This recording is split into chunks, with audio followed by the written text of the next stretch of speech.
Sustain 267. Welcome to this week's episode of the Sustain 267 feature on Yarna FM. I am your host, Raymond Gilipin.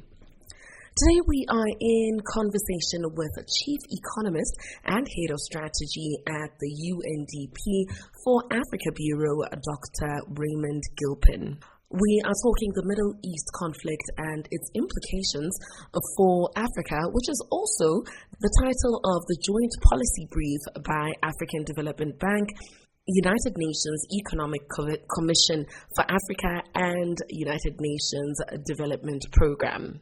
Dr. Gilipin, good morning. Thank you so much for having me. I've seen the summary of the report. We are all worried about what's going on in the Middle East. And of course, as Africa, we've started to see some of the impacts from your policy brief. For those who haven't read it yet, but I'm sure they plan to, what would you say are the two key takeaways from the policy brief for our audience who are mostly interested in environment and climate change? Thank you so much for having me. The crisis in the Middle East is a really bad time for Africa as a continent and for most African countries and communities. Firstly, Africa is still trying to recover from the twin effects of the COVID pandemic and the onset of the war in Ukraine. According to the IMF, Africa will not get back to a pre-COVID economic growth path until 2029. And so the impacts of the crisis in the Middle East are going to be amplified across Africa.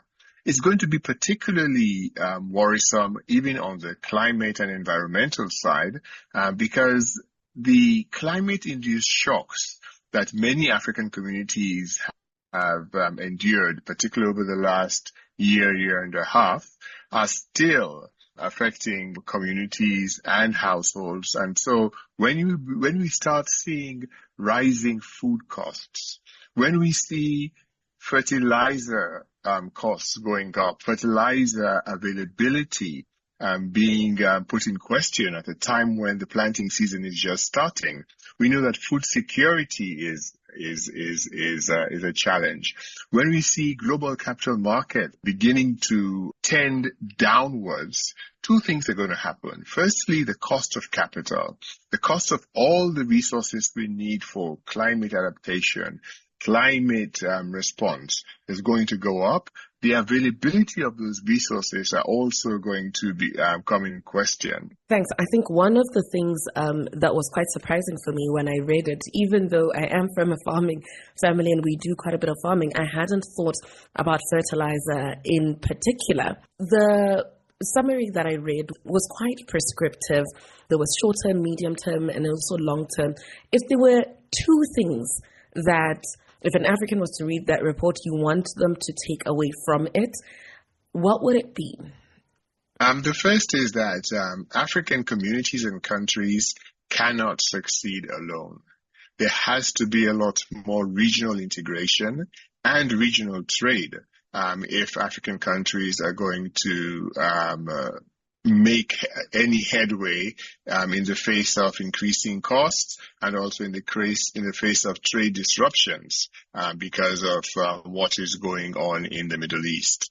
And the second thing is that there's a lot of opportunity at this point for African countries to ramp up things like fertilizer production.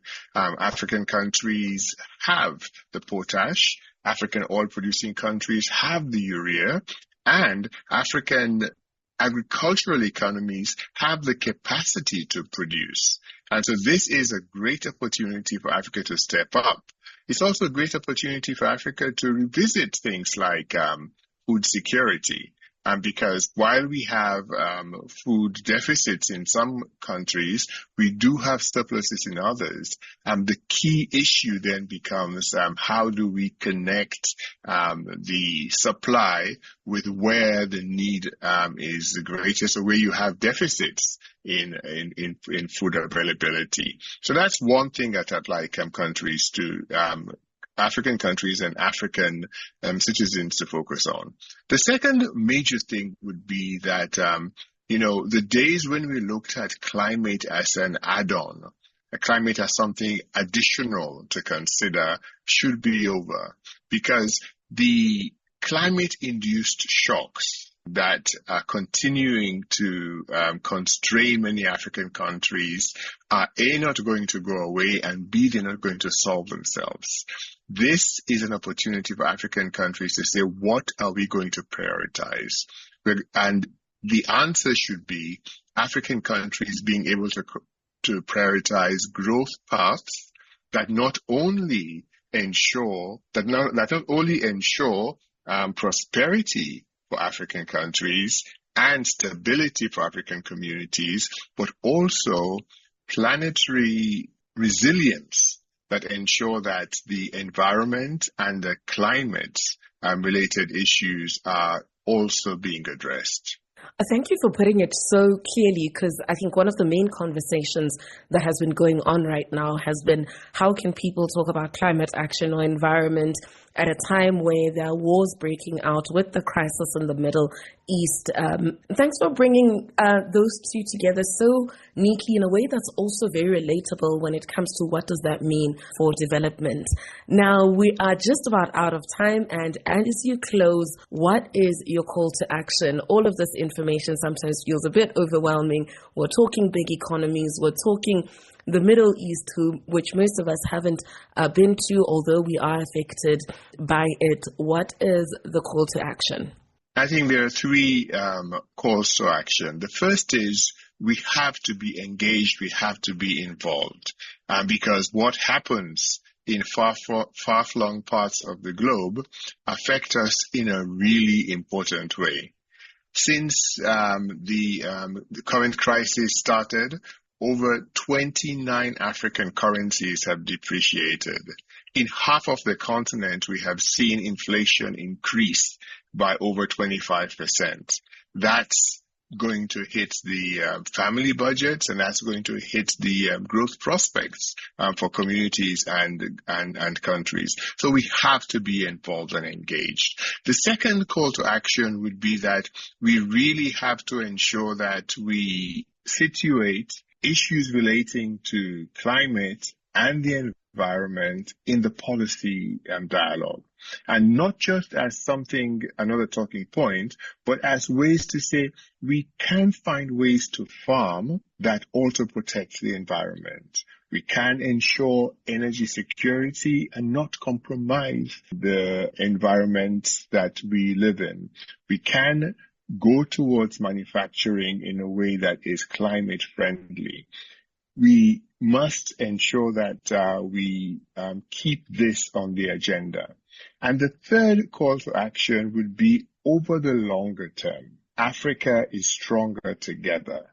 And the Africa we all want is the Africa that the world needs. One that is ensuring that Africa's vast resources, not just the critical minerals, but Africa's people, Africa's agriculture, Africa's oceans, are working to ensure that Africa is less dependent, more resilient, and also becomes part of more productive and fairer global trading system.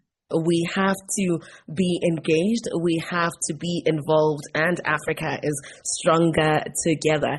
That was Dr. Raymond Gilipin highlighting some of the insights in the Middle East conflict and its implications for Africa joint policy brief, which you can find the full version of across all our social media at Sustain267 on Facebook, Twitter, now X, Instagram, LinkedIn, and if you'd like to check out a recording of this episode, look up at Sustain267 on Yarn FM. I was your host today, Bato Kilisite, and this was the Sustain267 feature on Yarn FM. See you next week.